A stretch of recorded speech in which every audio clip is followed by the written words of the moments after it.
I'm Zonile Ngubeni and you're watching Joburg Today. Hello and welcome to Joburg Today. My name is Dumi Tlapo, bringing you the best of what's going down in and around Johannesburg. Since the discovery of gold in Gauteng, thousands of people flocked from all parts of Africa in search of greener pastures. The Workers' Museum in Newtown gives us a glimpse into the life and times of the migrant workers in South Africa in the early 20th century. In order to move forward, one has to take a few steps back. That's why Joburg Today saw it only fitting to reflect on the lives and times of the people who made Johannesburg into what it is today. Established in 1913, the Workers' Museum in Newtown houses images, documents, and artifacts that showcase the experiences of migrant workers who came to Johannesburg in search of a better life while working on the mines. I think what stands up is the concrete beds that you've seen. I mean, the concrete bed, they tell a lot of story because you remember now these guys, they are coming from African regions. They're carrying absolutely nothing. And they are now confronted with concrete beds that they are expected to sleep on. Poor living conditions, rigorous laws, and the ill treatment of workers forced people to come together to establish a workers' union to counteract the injustices experienced. There are a number of conditions which are very bad conditions. Firstly is that you are forced to sleep at a certain time. By 10 o'clock you're supposed to have switched off your lights, radios off, just like small kids. And that's one of the issues that forced me to strive with others who were having the same ideas like myself to form a union to represent them. If you are found making noise or dancing, you will be locked in a room, or you will be tied on a tree, which was called stolder, that handcuffed around the tree because it was claimed that you are undisciplined. If you are unemployed for a particular period and you could not get a job, then you are sent back home to the homelands. I think it's an important place, this building, for our children to learn about our history. Apart from the general public, regular school tours are had as they form part of their history curriculum, helping learners to know more about South African history by providing visual aids. The school children come very excited, thinking that they're going to be seeing exciting stuff, but when they get out of here, they take something with them. Everyone should come here, from the students to our politicians, because history is repeating itself. I really feel we really take our history, our South African history, for granted. We become ignorant. And I feel people should be alerted about it. They need to be aware that there's such a place that holds a lot of significance to South Africans as a whole. I'm Riley Sagani Posakwe for Joburg Today.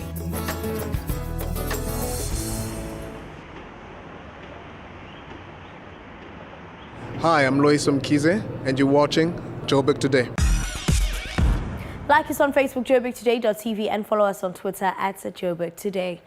Given that it's International Workers' Day today, we thought we would leave you with some wisdom from world-renowned human behavior specialist Dr. Demartini, who is a regular visitor and contributor to the city of Johannesburg in his line of work. Here's an interesting discussion he had with Nshina on how to get the most out of your life. Enjoy. The polymath is back in town. Dr. John Demartini hosted an evening talk in Johannesburg titled Make the Most of Your Life. Well, if you're not there to benefit from his wisdom and inspiration, you can gain insight right now by joining us in studio to welcome him back to our city. Welcome. Thank you. Great to have you with us. Good to be back. This is one of the most inspiring cities in the world. Yes, it is. There's so much to do. We have so many challenges, so many reasons to make the most of our life right here in Joburg. There's so many opportunities because of it. Exactly. But tell us, in essence, what your talk was about last night, John.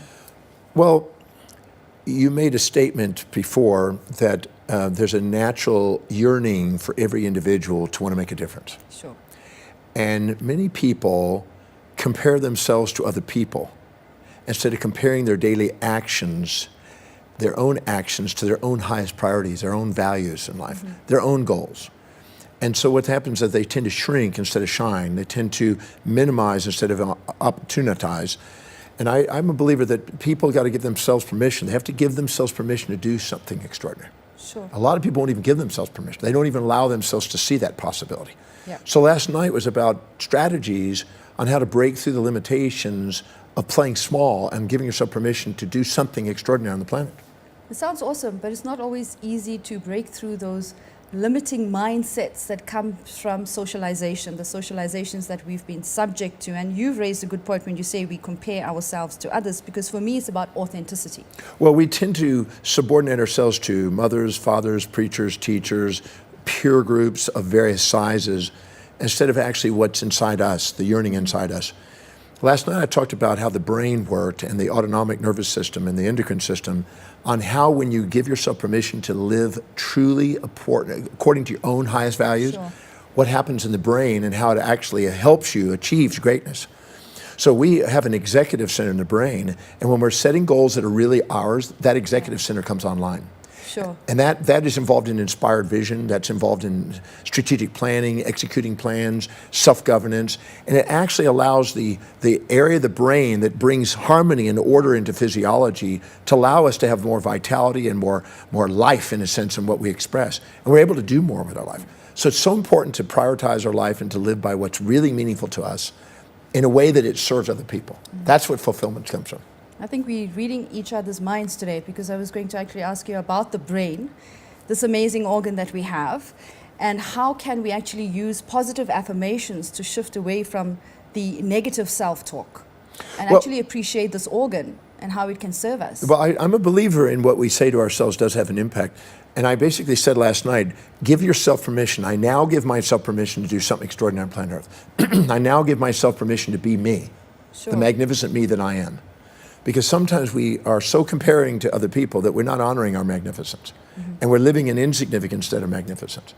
So I told people to make a list of the things that they're absolutely certain that are true and important to them, and to start filling their day with true highest priority actions that are meaningful. Yeah. And because it's like a piggy bank. You fill a piggy bank up, it becomes a piggy bank. If you take little action steps and build momentum with incremental changes and incremental actions that go towards big dreams, you get big dreams done. Okay. And some people don't give themselves permission to go after that. They don't believe they can, when the fact is you can.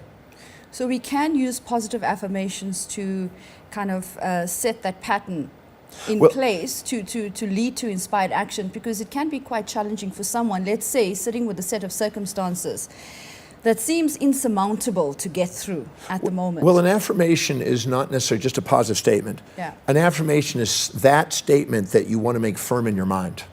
And when you make statements that are just, I'm always happy, I'm never sad, I'm always positive, I'm never negative, you're setting up kind of a delusion. Yeah. But if you say that no matter what happens, I see how it serves my ultimate outcome. And wisdom is seeing how whatever's going on in your life, how it's helping you fulfill what's meaningful to you. One of the greatest questions you ask is, whatever I've experienced today, no matter whether it's supportive or challenged, no matter whether it's positive or negative, how's it helping me get one step closer to what I would love to contribute to the planet, what I would love to do in life? And that way you can see things on the way, not in the way. Yeah. And statements that are reminding you of things that are proven to work in your life, and accumulate those statements and fill your day with that. Fill it up with things that are inspiring to you. It won't fill up with things that don't. You get way more done by doing that. Why do we compare ourselves to others? I mean, I'm still guilty of doing that. Well, if we see somebody that we think, oh my God, they're more intelligent than us, or we're more successful than us, or they have more wealth than us, or they have a better relationship than us, or they're more socially influential than us, or physically more fit, or beautiful, or more spiritual, or more inspired, or something, and we then compare ourselves to that, minimize this self, we won't stand we'll stand in the shadows of people instead of standing on their shoulders. And that impacts on our self-esteem as well. It affects our self-esteem. The wise question is asked, whatever I see in them, if I admired in them, it's because they're reminding me of where I have it in me that I'm too humbled to admit it. Find out where and when you demonstrate it to the same degree so you can stand on their shoulders instead of standing in their shadows. And the second you do that, you start to realize that you're capable of doing more extraordinary things than you ever give yourself credit to. Yeah. And you just haven't honored it. And the moment you honor it, the moment you value you, not only does the things change around you, but the world sees you differently, and then they help you contribute to that outcome that you dream about. Is having a vision important? I would think that's the point of departure, to actually know what you want to do with your life. Well, I think that the old biblical statement, those with a vision flourish and those without a vision, is still true. And our brain is set up in the frontal part of the brain to actually see vision and go after it with strategies. And if we're not having a vision, we plateau, we hold ourselves back. And a lot of people, when I'm looking and working with companies or individuals that are plateaued and they're stagnant, they're not doing something really inspiring, I ask them, so what is it you're actually going after? And they go, I don't know. Well, if you can't see it in your mind's eye, you're going to have a harder time creating it. First, you start in with a vision, and then you go in there with your affirmation and you articulate what it is that you're going after. And then you go into action. And it's the little actions that build momentum. You know, if you take a domino that's this size and put it next to a domino that's 1.6 times that, and put it next domino that's 1.6 times that, or 1.5 times it, and you lean that one over, it will knock the other one down, and eventually it'll knock down a whole Empire State Building. Yeah. So the domino effect is the ripple effect that we have capacity to do with little daily actions that lead to big dreams. Sure. And sometimes when people are fantasizing about the big goal and they aren't willing to go into daily actions, little steps. and then there's no strategy. Yeah, so because that's why when you have the vision, it seems kind of like it's like far-fetched. Yes. Immediately. But that's But you have to that's take why setting goals that are really truly important to you, that are not just fantasies, that are really something you really dream about, that are really from your heart, that are really inspiring to you, that you are willing to do what it takes to do it. That's when you build momentum. That's when you can see it in your mind's eye. The blood supply and glucose and oxygen goes in the brain, in the forefront of the brain, the telencephalon, the medial prefrontal cortex, the second you set goals that are really yours. And those all of a sudden allow you to see things you didn't see before and how you can get your goals. My philosophy is that life is full of surprises. And if you have a vision, and if I look at my own personal journey as well, the vision that I had actually is very limited compared to what I've achieved. And the important thing is to actually take that little steps because new opportunities open. Well, every time you take another step towards your goal, Mary Kay gave me this wisdom many years ago. If you ask yourself, what are the 7 highest priority action steps I can do today to move me one step closer towards my dream? Tomorrow, you ask that again, you already see a bigger vision. Sure. And the next day you do it, it's already a bigger vision. So your vision continues to grow and your actions keep moving towards momentum and it's unstoppable. You can't stop somebody. I would say there's no mortal that can interfere with an immortal visionary who's giving themselves permission to do something amazing on the planet. Because when they do something that's bigger than themselves, people come in and try to help. Yeah. And then you surround yourself with people that are capable of doing things that even more than what you do, and they help you with their talents. And then you escalate the process geometrically, and then you get more done than you ever imagined when you started. I'm sure, I think a mindset that needs to shift for many people today is the association of work and love, because there's this idea that work is hard. You need to work to earn a living, and love is something else. And you really can't earn a living doing what you love. Well, I've done it for 44 years, so I would never believe that. I know the people, the key is to find out what you're doing now and get clear about where you want to go. If you never get clear what you're going, you're going to be trapped doing something over here. Yeah. If you've never asked, how is what I'm doing right now helping me get to where I want to go? You won't appreciate this as a stepping stone. And if you don't get clear about where you want to go, you won't have any direction.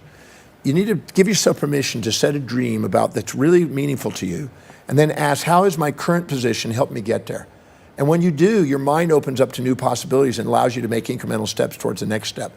Then you realize that there's no mistake there. It's not something nothing to be, that you got to get rid of. It's something you can be grateful for as a stepping stone to the next phase of your life. But get clear about what you want and give yourself permission to go after it. Hello, my cousins. I'm Barry Hilton, and you are watching Joburg Today. And that's all for today. For more on the city, do check out our playlist. From myself, Dumi Tlapo, and the Joburg Today crew, it's goodbye.